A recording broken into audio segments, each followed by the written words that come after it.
January 24th, 41 AD. The Palatine Hill, Rome. The narrative does not begin with a plan or a proclamation, but with a sound, a wet, percussive tearing of flesh that echoes through a marble corridor of the Domus Tiberiana. This is followed by the guttural shouts of men unleashed, the high-pitched shriek of an emperor, Caligula, as a blade finds his throat, and then another, and another, turning the divine ruler of the known world into a heap of bleeding meat. The air, once scented with incense and power, is now thick with the coppery tang of fresh blood and the sour stench of primal fear. Outside, chaos erupts. The German guard, loyal and berserk with rage, begins a blind slaughter, their heavy boots thundering on the mosaic floors, their screams of vengeance adding to the cacophony. In this maelstrom of terror, a 50-year-old man, lame in one leg, his head twitching with a nervous palsy, scrambles for his life. This is Tiberius Claudius Drusus, Nero Germanicus, Caligula's uncle, the royal family's laughingstock. He finds a heavy tapestry, a depiction of Jupiter seducing Leda, and dives behind it, his breath catching in his throat, a pathetic whimper escaping his lips. He presses himself against the cold stone, hearing the final gurgling gasps of his nephew, the emperor. He smells the spilled wine from a toppled goblet, mixing with the blood. Through the thick brocade, he sees the flickering torchlight dance across the polished floor, illuminating the growing crimson pools. This is the moment the world ends, and for Claudius, it is the only world he has ever known. A gilded cage where survival is a daily, desperate gamble. He is not thinking of power or of Rome. He is thinking only of the cold, hard fact that his name is on the list, that the assassins will surely want to wipe out the entire cursed line of the Caesars. He listens to the running feet, the distant screams, and the sudden, terrifying silence that follows, and he waits for the curtain to be torn away. This is the narrative of him, the man behind the curtain. This is the saga of the imperial fool, the stammering, limping scholar whose family was so ashamed of him they hid him from public view, a man whose survival to the age of 50 was itself a miracle in the abattoir that was the Julio-Claudian dynasty. The story of Claudius is built upon a staggering paradox that has intrigued historians for 2 millennia. How did the despised Cripple, the man Suetonius reports his own mother called a monster, whom nature had begun and then flung aside, become Rome's most unlikely and in many ways most effective emperor? What alchemy of fate, terror, and hidden genius allowed the man considered a political idiot to not only seize the throne in the most chaotic hours of a coup, but to then rule successfully for 13 years, expanding the empire to its furthest extent and undertaking massive public works that stand to this day? To answer this question, we must understand that Claudius's path to power was not a climb. It was a descent into the very heart of fear. It was not a game he chose to play, but one he was forced to endure, and his supposed weaknesses, his physical infirmities, his scholarly reclusiveness, his practiced air of harmless incompetence, were, in fact, the very armor that allowed him to survive the blades that cut down every other prominent male in his family. His story is not about the pursuit of power, but about power finding the last man standing in a house consumed by fire. The core question, therefore, is not simply how he gained the throne, but how 50 years of being treated as a subhuman uniquely prepared him for the absolute authority of a Roman emperor.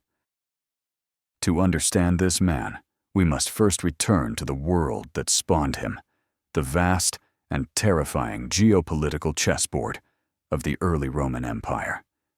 The edifice constructed by the divine Augustus was, by the time of Claudius's birth in 10 BC, less than a generation old.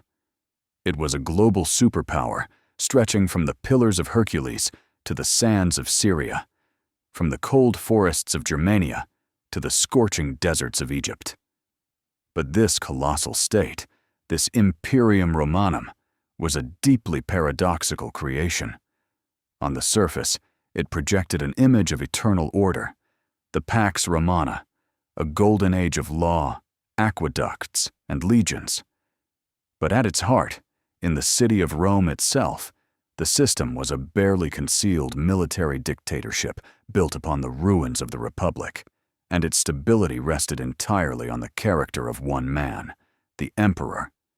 Under Augustus, this system worked through sheer force of will and political genius, but under his successor, Tiberius, the atmosphere curdled. The emperor retreated to his island of Capri, ruling through fear and informers, unleashing a wave of treason trials that decimated the Roman aristocracy. The air in the Senate grew heavy with paranoia. Every shadow held a potential accuser. Then came Caligula, and paranoia gave way to surreal, homicidal madness.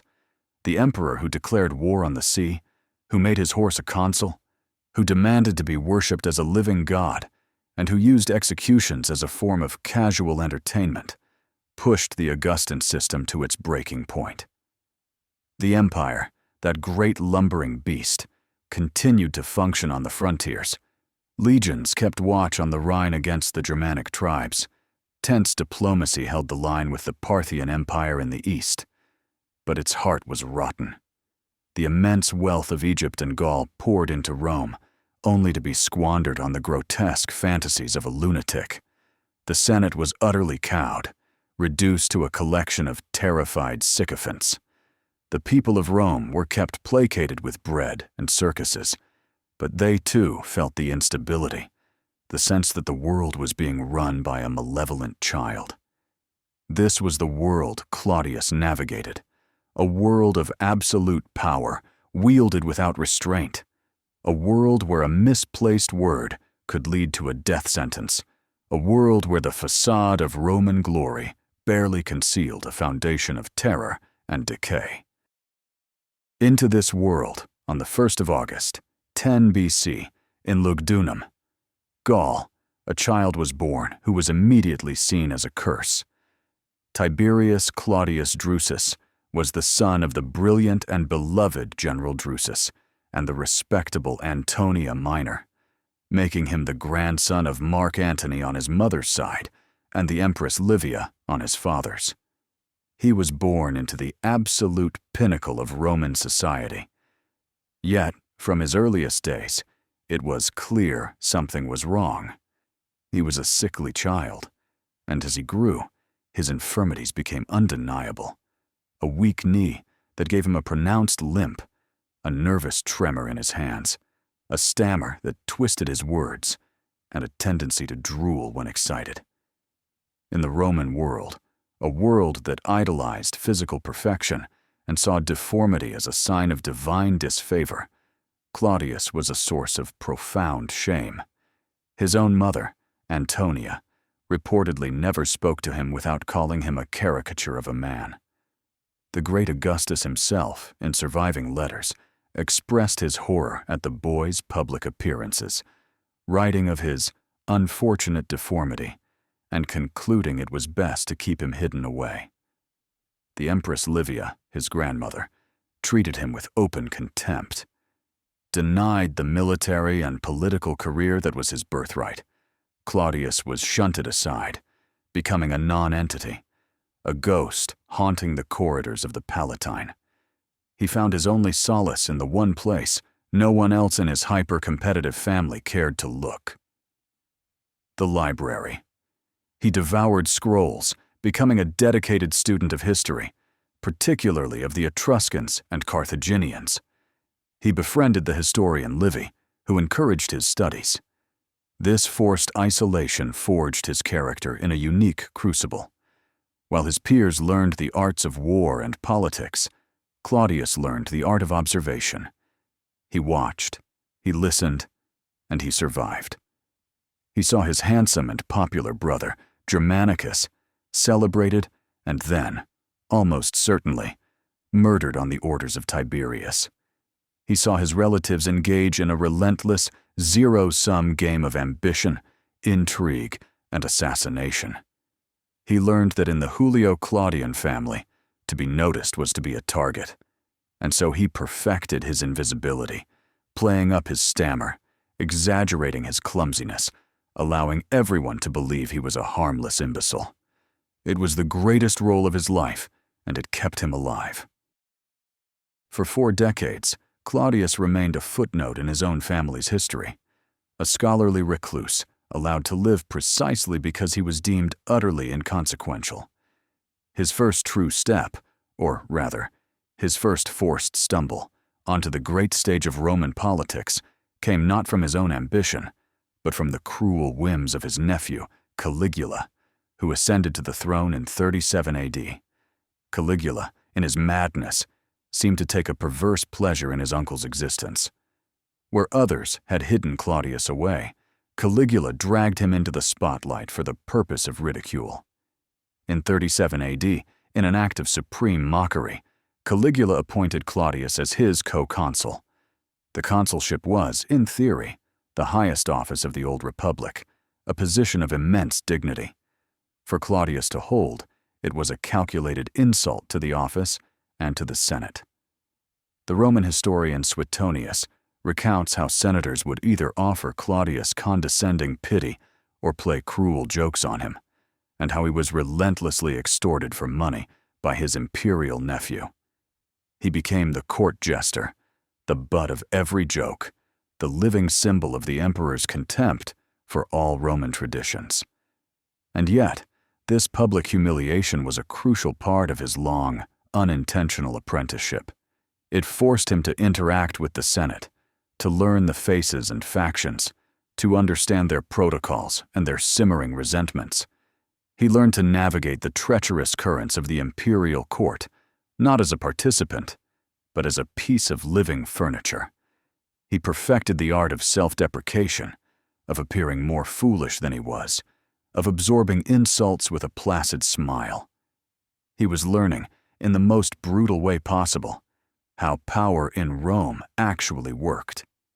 He saw that it flowed not from tradition or law, but from the whims of the man with the legions, and that the entire political class was paralyzed by fear. This was not a step into the great game, so much as a lesson in its fundamental, terrifying rule. The emperor's madness was the only law, and survival depended on never, ever being mistaken for a rival player. Beneath the mask of the fool, however, a different motivation was being forged, one far more primal than the lust for power that consumed his relatives. The inner demon that drove Claudius, the secret engine of his soul, was not ambition, but a deeply ingrained, bone-deep terror. For 50 years, his entire existence had been a tightrope walk over a chasm of sudden, violent death. He was the perpetual survivor of a dynasty that devoured its own. He had lived through the paranoia of Tiberius's reign, where the whisper of an informer was a death sentence. He had seen Sejanus, the mighty Praetorian prefect, rise to become the second most powerful man in Rome, only to be brutally executed and his body torn apart by a mob. He had seen his own brother, Germanicus, the beloved hero of the empire, die mysteriously in Syria, likely poisoned. He saw his nieces, Agrippina the Elder and Livilla, and their sons starved to death or forced to suicide by the imperial machine. And now, under Caligula, the danger was even more acute, more unpredictable. The emperor's mood could shift in an instant from jovial affection to murderous rage. Claudius lived with the constant, gnawing fear that he would be the next victim of a passing whim. This was not a hunger to prove himself, as he had long ago accepted the world's judgment of him. It was the far more elemental drive of an animal that wishes to see another dawn. This 50-year immersion in fear gave him a unique perspective. Unlike his peers, who were blinded by their own ambition, Claudius became a master diagnostician of the pathologies of power. He understood the mechanics of flattery, the subtle signs of impending doom, the importance of being perpetually underestimated. He knew that in his family, the tallest poppies were always the first to be cut down. His motivation was to remain the smallest, most withered plant in the garden, unworthy of the blade. It was this profound, all-consuming desire to simply survive that, paradoxically, made him the ultimate candidate for power when the entire system collapsed. He had no grand design, no faction, no legions. He had only a half-century of experience in not getting killed. The most fateful encounter of Claudius's life was not with a great statesman or a powerful general, but with a common legionary in a moment of pure, unadulterated chaos. In the immediate aftermath of Caligula's assassination, as the German guard rampaged through the palace and the senators scurried away to debate the restoration of the Republic, a soldier of the Praetorian Guard named Gratus was looting the deserted imperial quarters. As he passed a large curtain, he noticed a pair of feet shuffling nervously beneath it. Perhaps thinking it was a looter or a hiding servant, he ripped the tapestry aside. There, cowering in a heap on the floor, was Claudius, the imperial fool, trembling with such terror that he could not stand. In that instant, the fate of the Roman world hung in the balance. Gratus could have killed him, either as part of the coup or simply for being a member of the hated imperial family. But instead of a blade, Gratus offered a salute. He recognized the pathetic figure not as a fool, but as Germanicus's brother, the last adult male of the House of Caesar. In a flash of opportunistic inspiration, Gratus and his fellow guards saw not a leader, but a symbol, and more importantly, a source of immense wealth. They understood that the Senate, if it restored the Republic, would have no need for them. But a new emperor, an emperor they created, would owe them everything. This was the fateful alliance, born not of strategy, but of spontaneous greed and desperation. The Praetorians hoisted the trembling, protesting Claudius onto their shoulders and carried him out of the palace, through the stunned city, and into the safety of the Praetorian camp. This encounter was pivotal. It established the raw truth of the new imperial age. The emperor was made not by the Senate or the people, but by the soldiers who held the swords. Claudius, the man who had spent his life avoiding power, now found himself its unwilling captive, his fate inextricably bound to the 10,000 armed men who saw him as their ticket to a massive bonus, or donative. He was their puppet, their creation, and his first lesson as emperor-to-be was that his life now belonged to the army. The first 24 hours of Claudius's reign were a masterclass in the brutal arithmetic of power. While the scholar prince was a terrified hostage in the Praetorian camp, the Senate, emboldened by Caligula's death, was indulging in a fantasy.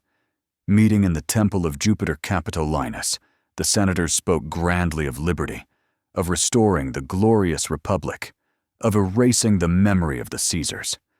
They issued decrees, debated the merits of various candidates should an emperor be needed, and behaved as if they were the masters of Rome. But it was a tragic delusion. Their power was a ghost, a memory of a time long past. The real power resided in the Praetorian barracks, where the soldiers had already acclaimed their emperor. This was the first great test for Claudius. He had to bridge the gap between the military reality and the political fiction. Guided by his friend, King Herod Agrippa, who acted as a negotiator, Claudius made his move. He sent a message to the Senate, not of defiance, but of compromise. He would rule in concert with them, respecting their ancient dignities. But the real negotiation was with the army. He promised every man of the Praetorian Guard an unprecedented donative of 15,000 sesterces, a sum equal to several years' pay. This was the price of the throne, and it set a dangerous precedent for all future emperors. But the price was not just paid in gold. The Senate eventually had to bow to the inevitable, but the assassins of Caligula, led by the tribune Cassius Chaerea, remained a threat. Chaerea was a hero to the senators, a tyrannicide in the mold of Brutus. But to Claudius and his Praetorian backers, he was a kingslayer who could not be trusted. In his first significant act as emperor, Claudius, the man of letters, ordered the execution of his predecessor's killers. It was a cold, pragmatic decision. It demonstrated to the Praetorians that he was their man, and it showed the Senate that the dream of the Republic was over. He had learned the first bloody lesson of absolute power.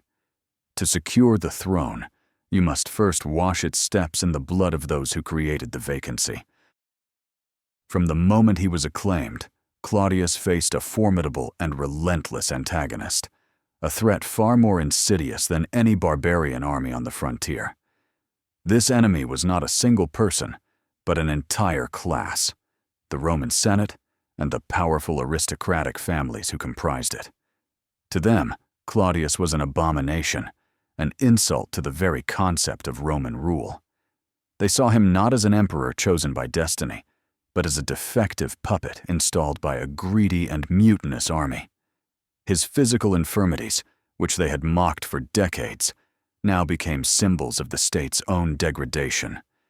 They whispered in the marble halls of the Curia that Rome was ruled by a half-wit, a man controlled by his wives and his former slaves. This was not just snobbery. It was a deep-seated political conflict. The senators, whose ancestors had built the Republic, chafed under the autocracy of the emperors. They had tolerated Augustus's genius, feared Tiberius's cruelty, and loathed Caligula's madness, but they held Claudius in pure contempt. He was, in their eyes, illegitimate. This simmering hatred manifested in a constant stream of conspiracies. Throughout his 13-year reign, Claudius faced numerous plots, most originating from within the senatorial class. In 42 AD, the governor of Dalmatia, Lucius Arruntius Camillus Scribonianus, instigated a major rebellion, openly supported by several influential senators. The revolt failed only because his own legions refused to march. In response, Claudius was forced to be ruthless. The ensuing treason trials were brutal, leading to the execution or suicide of numerous senators. This created a vicious cycle. The more the Senate plotted against him, the more paranoid and ruthless Claudius became, and the more ruthless he became, the more the Senate hated him. This internal war with his own elite defined his reign. He could build aqueducts and conquer provinces, but he could never win the respect of the men who believed he had stolen their birthright. They were the audience to his rule, and their venomous judgment would shape his historical reputation for all time. In the treacherous world of the imperial court, a ruler's greatest vulnerability often lies closest to home, within the supposed sanctuary of his own bedchamber. For Claudius, his most fatal mistake, the decision that would introduce a corrosive poison into the heart of his regime, was his third marriage to the young, beautiful, and terrifyingly ambitious Valeria Messalina. He was in his early 50s, a lonely man thrust into absolute power, and she was a teenager of impeccable aristocratic lineage, a great-grandniece of Augustus himself. For Claudius, the marriage was a political necessity. He needed a wife to produce an heir and secure the dynasty. He was likely also infatuated, blinded by a beauty and vitality that he, the aging, infirm emperor, had never known. He gave her honors and titles, and in their children, Octavia and Britannicus, he saw the future of Rome.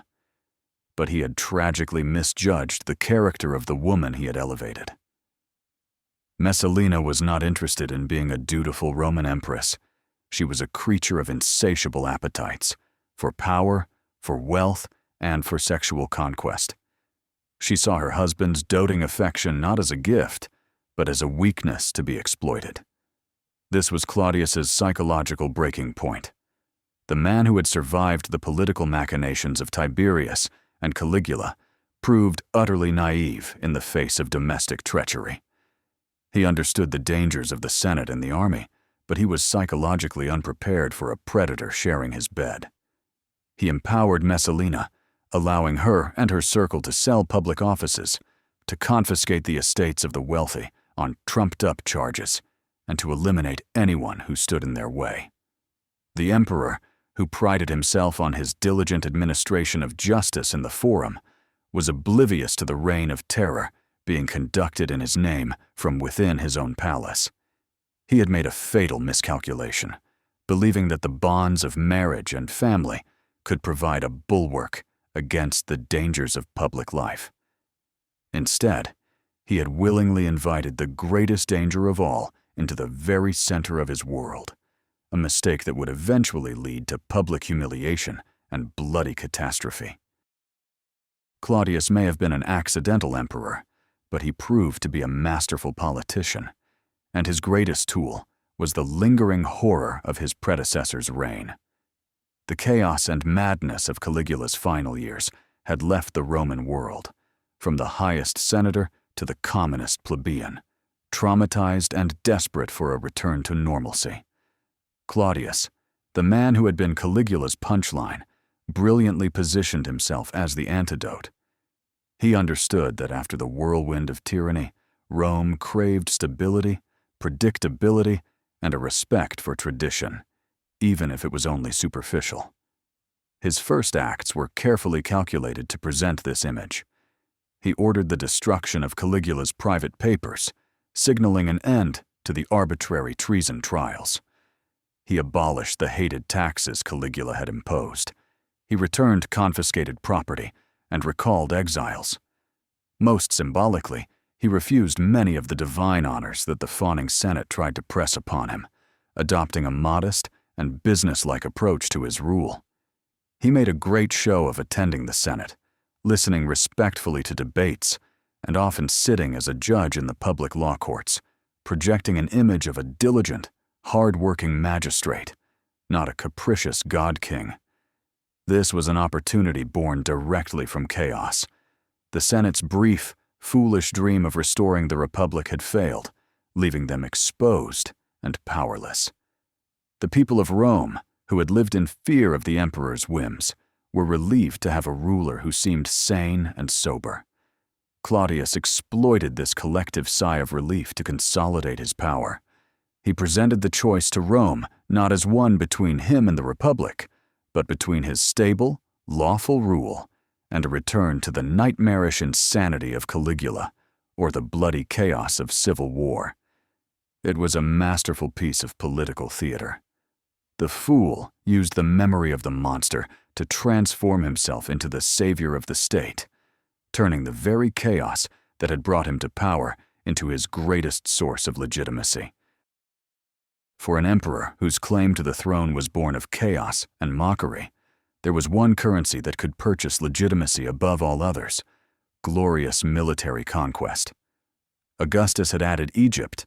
Tiberius had been a great general in his youth, but Caligula's military exploits had been a farce, including a notorious invasion of Britain that ended with him ordering his soldiers to collect seashells as spoils of war. Claudius, the scholar who had never commanded a legion in his life, knew that to silence the whispers about his infirmities and his backroom accession, he needed a spectacular victory.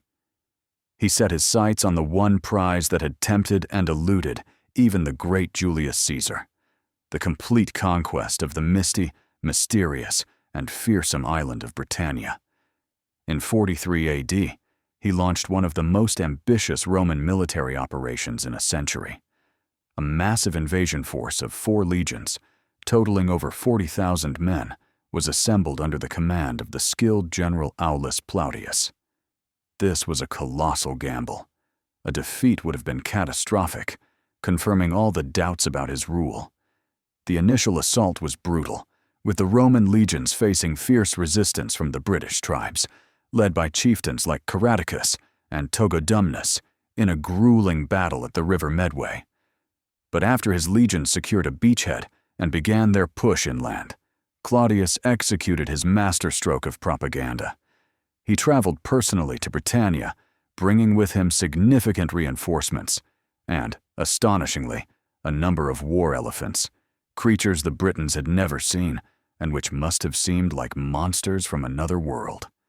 He joined the army for the final assault on the tribal capital of Camulodunum, modern Colchester. His presence on the battlefield, however brief, was transformative. The victory was now his. He returned to Rome and celebrated a magnificent triumph, a lavish spectacle of parades, games, and military honors. Caradicus himself would later be captured and paraded through Rome. The conquest of Britain was Claudius's crowning achievement. It silenced his critics, electrified the Roman populace, and sent a clear message to the world. The stammering fool was a world conqueror, a true Roman emperor in the tradition of his ancestors. The triumphal procession snaked through the crowded streets of Rome, a river of gold, polished steel, and exotic captives flowing towards the Capitoline Hill. At its head, riding in a golden chariot, was no longer the man who hid behind curtains, but a figure of immense, almost divine authority. Tiberius Claudius Caesar, Augustus Germanicus, conqueror of Britannia. This moment, the absolute zenith of his reign, marked a profound psychological transformation. As he looked out upon the adoring crowds, heard their thunderous cheers, and saw the humbled senators bowing before him, he felt the intoxicating warmth of vindication. For 53 years, he had been the object of contempt, the family shame, the cripple in the corner. Now he had achieved something that had daunted Augustus and had been a fantasy for Caligula.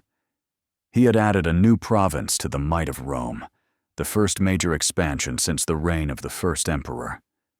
In this moment of supreme triumph, hubris, the fatal flaw of all Caesars, began to take root. He started to believe in the narrative he had so carefully crafted. He was not just an accidental emperor. He was a ruler chosen by the gods, a man of destiny. He had his triumphal arch built, inscribed with the words, "Because he received the surrender of 11 British kings, defeated without any loss, and for the first time brought barbarian peoples across the ocean under the dominion of the Roman people." He took the honorific Britannicus and bestowed it upon his young son, cementing the victory as a dynastic legacy. This newfound confidence made him a more decisive and effective ruler, but it also bred a dangerous blindness. He began to trust his own judgment implicitly, to see himself as the sole arbiter of the state's destiny. The cautious, observant survivor was being replaced by a proud, self-assured autocrat, a man who, having conquered a distant island, began to believe he could control the far more treacherous currents of his own court and his own family. The psychology of triumph had made him stronger, but it also made him infinitely more vulnerable to the dangers he could no longer see. While Claudius was battling the macro-level threat of the Senate and celebrating his triumph over Britannia, a far more intimate and destructive enemy was consolidating her power within the very walls of the imperial palace. This was his sworn enemy, his personal antagonist, and tragically, it was his own wife, the Empress Messalina. If Claudius's story is a drama of survival and unlikely success, Messalina's is a dark tragedy of ambition and self-destruction. She was a woman of terrifying intensity, possessing the beauty of a goddess and the moral compass of an adder. While Claudius was absorbed in the minutiae of state administration, judging court cases, planning aqueducts, reviewing provincial reports, Messalina was building a shadow empire fueled by greed and lust. The chemistry of her relationship with Claudius was a toxic cocktail of his lonely infatuation and her cold, calculating exploitation. She understood that his devotion gave her almost limitless freedom. Together with the powerful freedmen who ran Claudius's bureaucracy, she created a marketplace for Roman power. Governorships, military commands, and even Roman citizenship itself were sold to the highest bidder.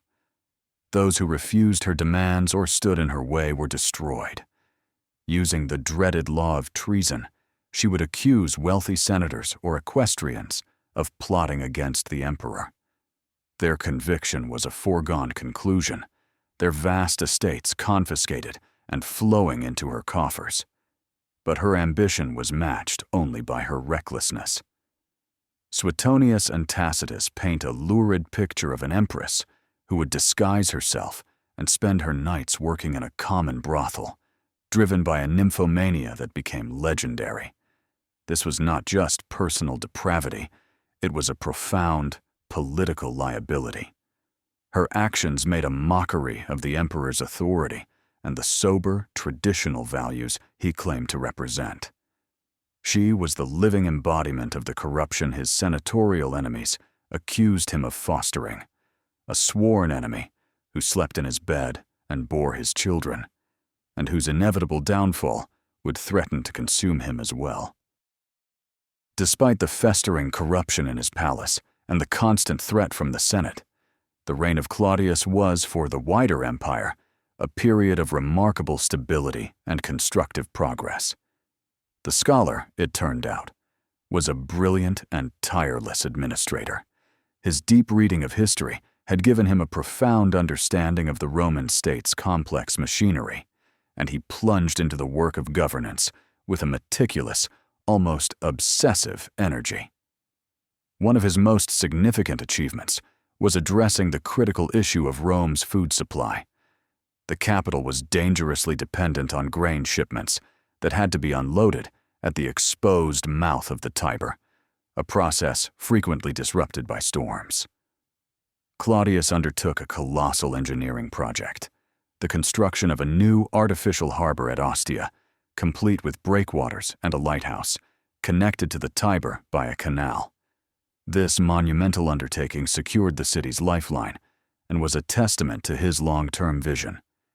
He was equally ambitious in providing the city with water, completing two massive aqueducts, the Aqua Claudia and the Anio Novus, which had been started under Caligula.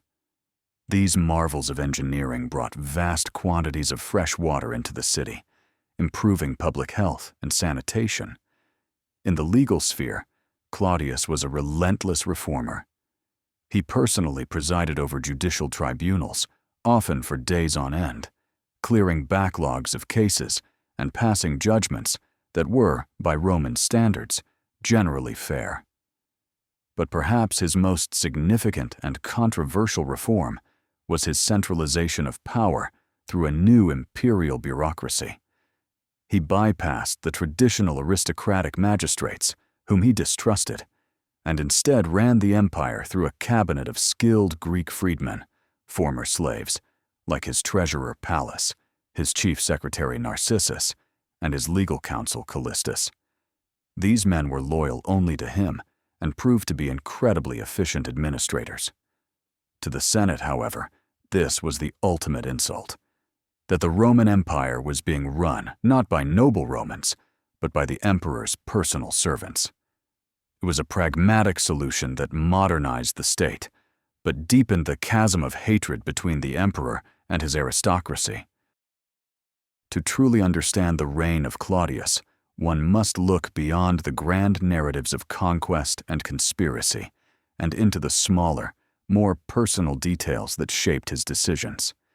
This is the onion and vegetables layer of his story, the context that gives the meat its flavor. Central to this was the shadow court of his freedmen. Men like Narcissus, Pallas, and Callistus were more than just secretaries. They were his chief ministers, his confidants, and the gatekeepers of his power. They were immensely wealthy and powerful in their own right, and their constant infighting and jockeying for influence created another layer of intrigue within the palace. Their presence was a constant source of friction with the Senate, but for Claudius, they were the only people he could truly trust, as their power was entirely dependent on his own survival. His family life was a source of both hope and immense vulnerability. In his children, Britannicus and Octavia, he saw the continuation of the Julio-Claudian line. He doted on his son, Britannicus, seeing in him a future emperor who would vindicate his own legacy. Yet these children were also pawns in the deadly games of their mothers, Messalina and later Agrippina. They were bargaining chips, symbols of legitimacy to be controlled and manipulated. And then there was Claudius the scholar, a man who, even as emperor, never lost his passion for history.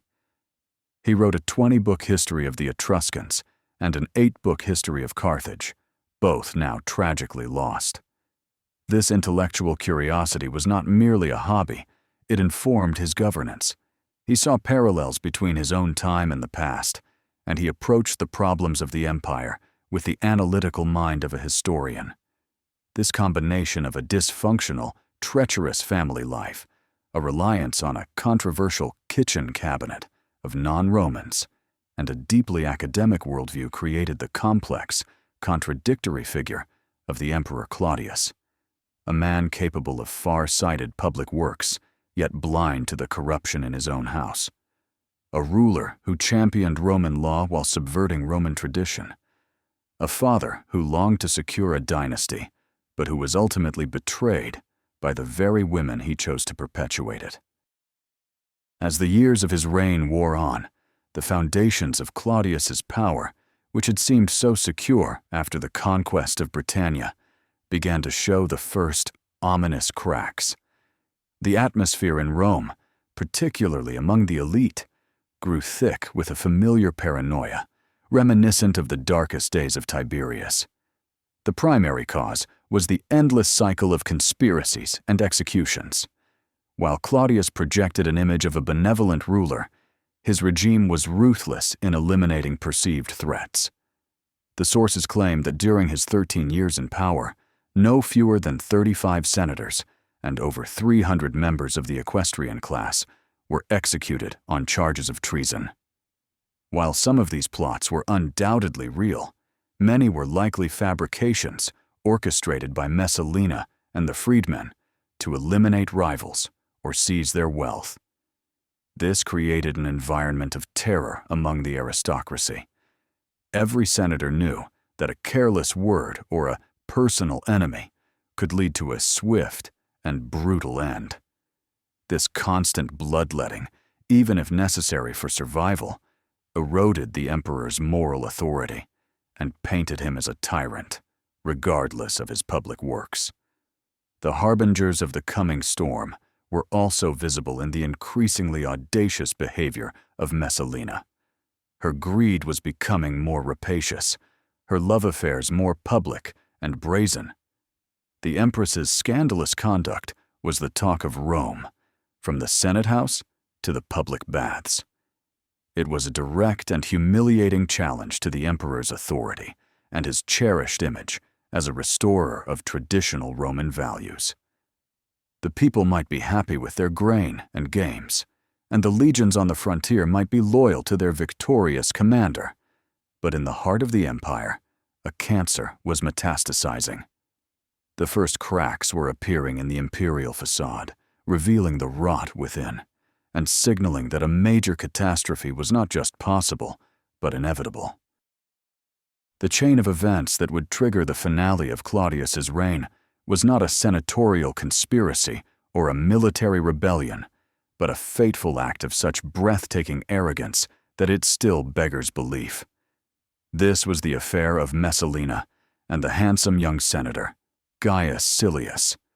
Silius was widely regarded as the most attractive man in Rome, and Messalina, bored with her aging husband, became utterly obsessed with him. Their affair was flagrant and public, but what came next went beyond mere adultery.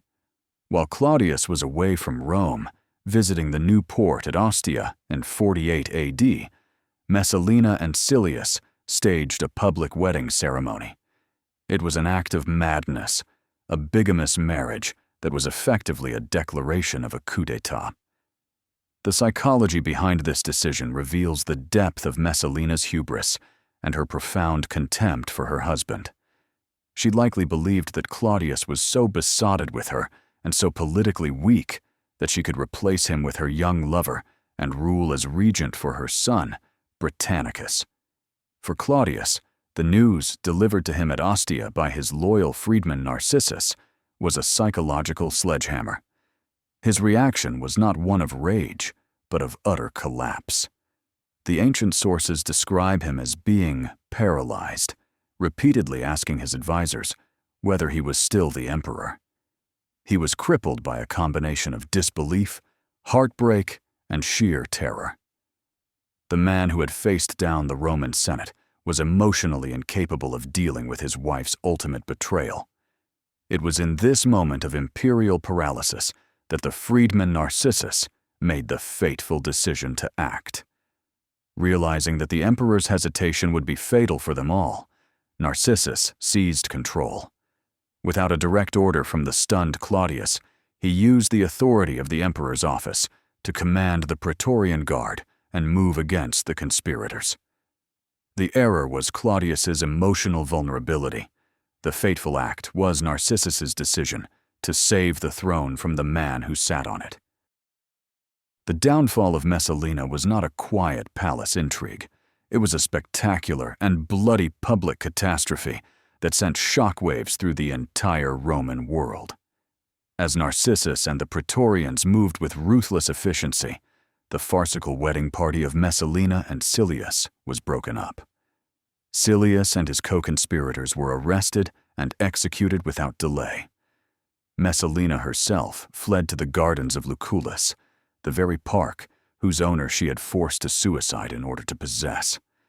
The news of the plot and the empress's involvement spread through the city like wildfire, a scandal of epic proportions that confirmed the very worst rumors about the corruption and depravity at the heart of the imperial court. For Claudius, it was the greatest humiliation imaginable.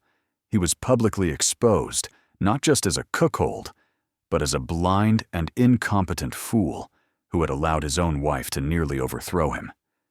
His carefully constructed image as a diligent, sober ruler was shattered. Tacitus paints a poignant picture of the emperor's return to Rome, being led through the city to his own house, where Narcissus showed him the evidence of his wife's crimes and a list of her lovers.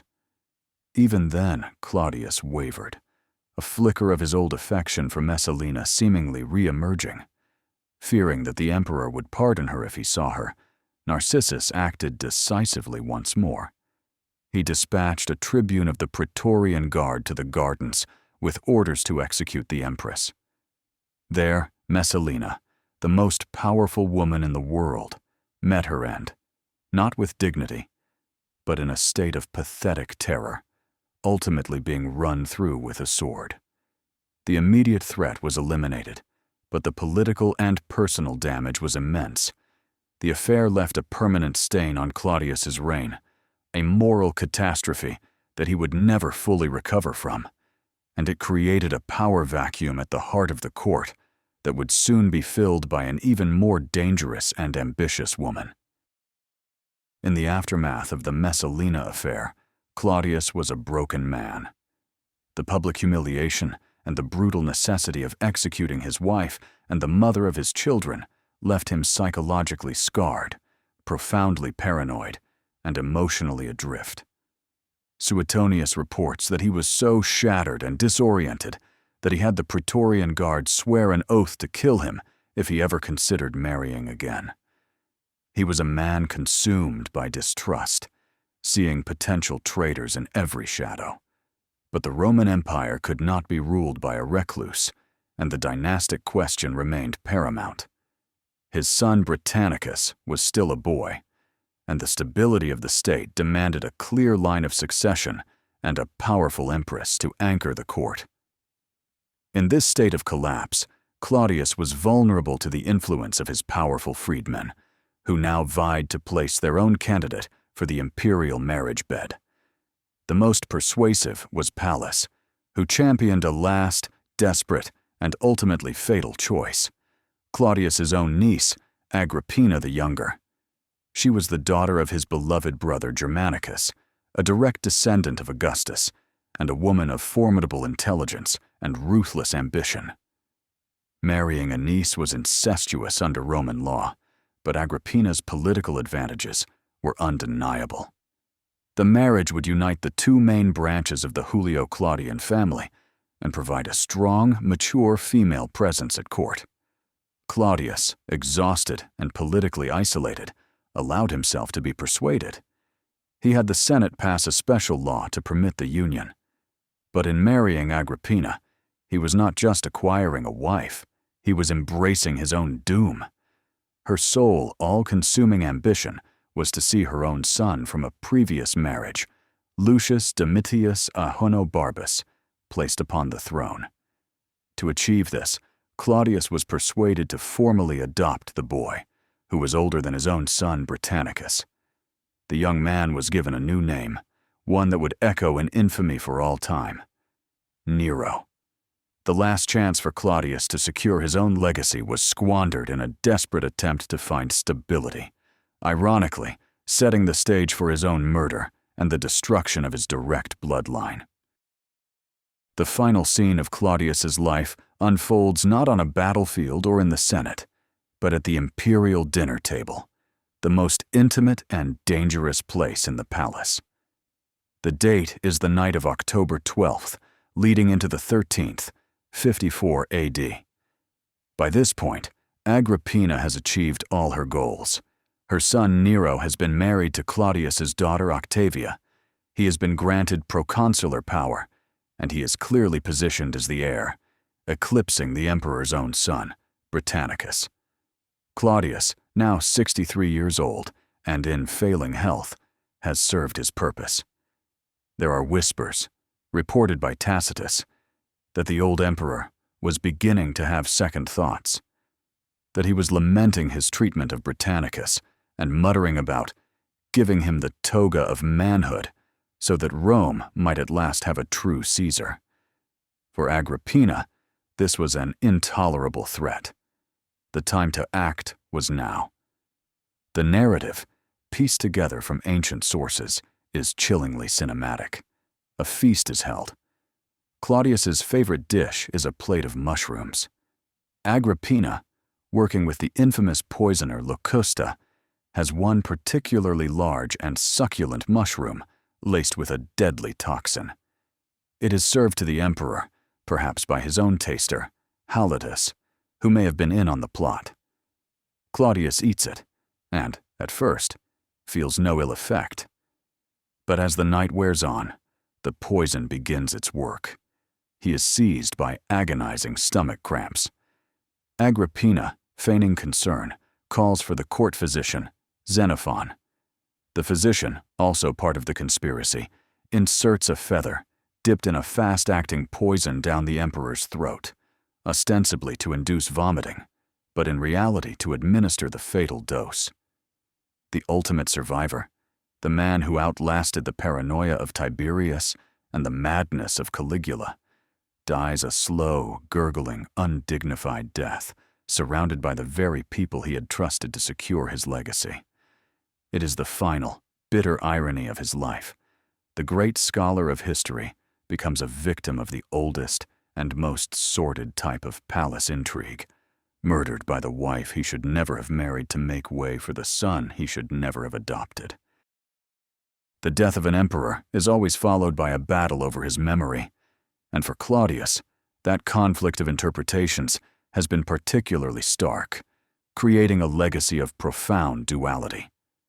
In the immediate aftermath, Agrippina and Nero, to secure their own legitimacy, had Claudius deified. He was officially declared a god, a temple was built in his honor, and he entered the Roman pantheon. But this was a cynical joke. The philosopher Seneca, who had been exiled by Claudius, but recalled by Agrippina to be Nero's tutor, wrote a scathing satire called The Apocolocyntosis, or The Pumpkinification of Claudius, which mercilessly mocked the dead emperor's physical infirmities and portrayed his arrival in heaven as a farce. This was the view that would be adopted and amplified by the great senatorial historians, Tacitus and Suetonius, who wrote their accounts decades later. Drawing on the hostile memories of the aristocracy that had despised Claudius, they painted a portrait of a weak, cruel, and pathetic figure, a doddering fool manipulated by his monstrous wives and arrogant freedmen. They depicted him as a bloodthirsty tyrant in the courtroom and a cuckolded imbecile in the bedroom. For centuries, this was the dominant image of Claudius, the imperial idiot. However, a more objective reading of the historical record and the archaeological evidence of his reign tells a very different story. This interpretation sees Claudius as one of the most hard-working, conscientious, and effective emperors of the first century. He was a builder who secured Rome's food and water supply. He was a reformer who created a professional civil service that would run the empire for generations. He was a conqueror who expanded the empire's borders.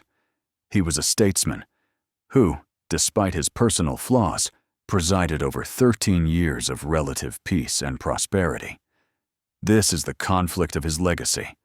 Was he the bumbling fool of Tacitus, or the shrewd administrator revealed by his actions?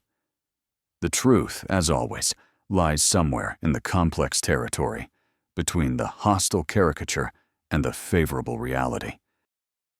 So we return to the central dramatic paradox. How did the despised cripple become the political genius? The final comprehensive answer is that he was never a fool to begin with. His genius was simply of a different, less obvious kind than that of his predecessors. His weakness was, for 50 years, the ultimate camouflage. While his relatives played the deadly game of ambition, Claudius was an observer, hidden in plain sight, his perceived idiocy the perfect shield against the paranoia of emperors. He survived not by fighting for power, but by making himself utterly irrelevant to those who wielded it. This long, enforced apprenticeship in the shadows was the key to his success. It taught him to listen, to watch, and to understand the deep-seated pathologies of his family and the Roman aristocracy. When power was thrust upon him, he was uniquely prepared, not as a general or a charismatic orator, but as a student of history and a master of human nature. His political genius lay in his pragmatism. He understood that the loyalty of the army had to be bought, that the people needed bread and security, and that the empire needed efficient administration more than it needed a dashing figurehead. He was a micromanager, a policy expert in an age of charismatic tyrants. His decision to conquer Britain was a calculated act of political theater to create the legitimacy he lacked.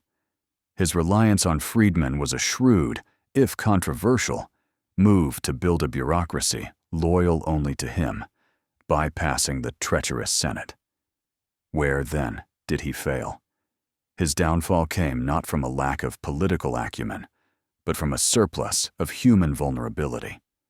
The man who could diagnose the threats of the state was tragically blind to the threats in his own home. He was undone by loneliness, by his disastrous choices in women, first Messalina and then Agrippina. The political genius was ultimately destroyed by a personal, emotional deficit. He understood the mechanics of power, but he did not understand the mechanics of a predatory heart. The saga of Claudius, the unlikely emperor, offers a profound and universal lesson on the nature of power, perception, and survival.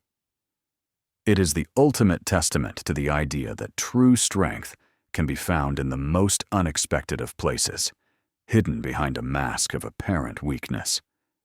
His life demonstrates that the skills required to navigate and survive a brutal, tyrannical system are vastly different from the flamboyant qualities we often associate with leadership. Claudius was not a lion like Caesar or a marble god like Augustus. He was a fox, a creature of cunning, patience, and observation, who outlasted the predators by being perpetually underestimated. His reign is a study in contrasts, a ruler who brought stability and progress to the empire while presiding over a court rife with murderous intrigue. A man of deep intellect who made catastrophically poor emotional judgments. A sovereign who expanded Roman dominion yet could not control his own household. His story is a powerful reminder that history is often written by the victors, or in his case, by the enemies who outlived him. The senatorial class he so effectively marginalized took their revenge with the written word, crafting a caricature that has endured for millennia. Ultimately, the verdict of history on Claudius is that even the most well-ordered political edifice can be brought down by the chaotic, unpredictable forces of human relationships. It is a timeless narrative about the eternal struggle between public duty and private frailty, a lesson that the greatest threats to a leader often come not from declared enemies, but from the poisoned intimacies of their own making. The final frame, the image that encapsulates the entire improbable saga of Tiberius Claudius Caesar Augustus Germanicus, is that of the curtain.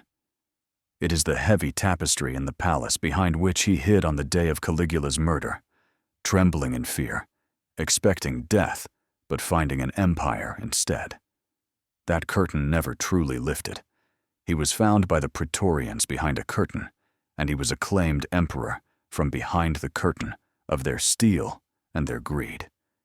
He ruled for 13 years from behind a curtain of powerful freedmen, Narcissus, Pallas, Callistus, who insulated him from the Senate he despised. He lived his emotional life behind a curtain of delusion, first with the treacherous Messalina, and then with the murderous Agrippina, never truly seeing the women who shared his bed. And for 2,000 years, his true character has remained veiled behind the curtain of hostile historical sources, woven by men who wish to portray him as a fool. The shadow of that curtain in the corridor of the Domus Tiberiana followed him from the palace to the throne, and from the throne to his grave. This was the saga of Claudius, the emperor who was always hiding, always observing, the eternal scholar in the shadows, who for one brief, brilliant, and tragic moment was thrust into the blinding light of absolute power.